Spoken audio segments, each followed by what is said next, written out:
On va encore vous présenter un bien bel objet aujourd'hui avec ce personnage que vous voyez en couverture de cet album et qui porte le nom de Judas. Alors Judas,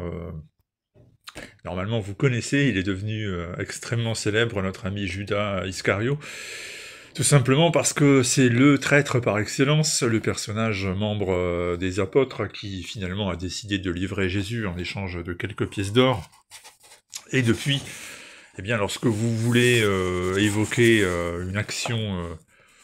propre à la traîtrise, eh bien, le nom de Judas revient toujours comme ce qui se fait de pire.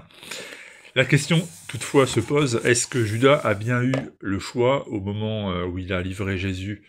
à l'armée romaine, ou est-ce qu'en réalité, il a tout simplement fait ce qu'on attendait de lui, c'est-à-dire, est-ce que par hasard, dès le départ dans cette histoire, tout simplement, Dieu s'est servi de la personne de Judas qui était programmé pour livrer Jésus et pour manifester la toute-puissance de ce dernier et donc des œuvres de Dieu. Bah oui, parce qu'en fait, ce discours porte également sur notre libre arbitre. Jusqu'où sommes-nous vraiment libres de nos actions et de nos choix? Jusqu'où notre existence est-elle véritablement guidée par nos propres décisions? Et ne sommes-nous pas, en fait, contraints, forcés de suivre un chemin qui a été tout tracé, tout balisé pour nous, même si au bout du compte, ce chemin nous mène à devenir le grand ennemi de l'histoire, alors qu'en fait, peut-être, nous devions être à la base, pourquoi pas, le héros. Bref, c'est assez complexe, cette histoire de libre arbitre, cette histoire de qui est le héros de quoi, mais c'est une histoire très belle parce que les personnages ici sont humanisés au maximum. Judas n'est pas un traître au sens classique du terme, il croit bien entendu à la parole de Jésus au départ, il l'accompagne, il répand le verbe, et puis petit à petit, il commence à douter, et puis petit à petit, son rôle bascule, jusqu'à ce qu'il retrouve même Jésus au-delà de la mort, c'est-à-dire aux portes des enfers, et où il se rend compte finalement que eh bien, tout ce qui avait été promis et annoncé durant l'existence terrienne n'est pas forcément ce qui est maintenu une fois qu'on est passé de l'autre côté, et c'est alors que les destins des deux grands personnages de la Bible vont littéralement basculer, voire s'échanger. Alors cette œuvre de Jeff Loveness, elle n'est pas simple d'accès, je vous conseille de la relire au moins une seconde fois après votre première lecture, déjà parce que c'est un plaisir, c'est très très bon. Ensuite parce que vous allez en saisir un peu plus toutes les nuances, c'est-à-dire tout ce que l'auteur tente de faire passer comme message, notamment ce que je viens de vous dire depuis le début de cette petite vidéo. Et puis,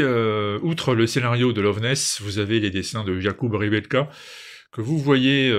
pendant que je vous parle, et là encore c'est très très beau, évidemment d'inspiration chrétienne, comme vous pouvez le constater, les planches sont magnifiques, les corps sont traités de manière presque un peu médiévale par moments, avec une mise en couleur absolument splendide, et puis vous avez des pages entières où la souffrance, où la torture psychologique et physique que subissent les personnages est tout à fait tangible, le tout avec un grammage de très grande qualité, comme c'est le cas dans les albums de 404 graphiques de toute manière, puisque je l'ai déjà dit assez souvent, mais on a affaire là à un éditeur qui parvient à allier systématiquement la qualité du contenu avec la qualité du contenant. Ce sont des albums magnifiques, qui généralement finissent dans les places de choix sur vos étagères, j'en suis certain, et ce Judas ne fera pas exception à la règle. Donc si vous n'avez pas encore investi,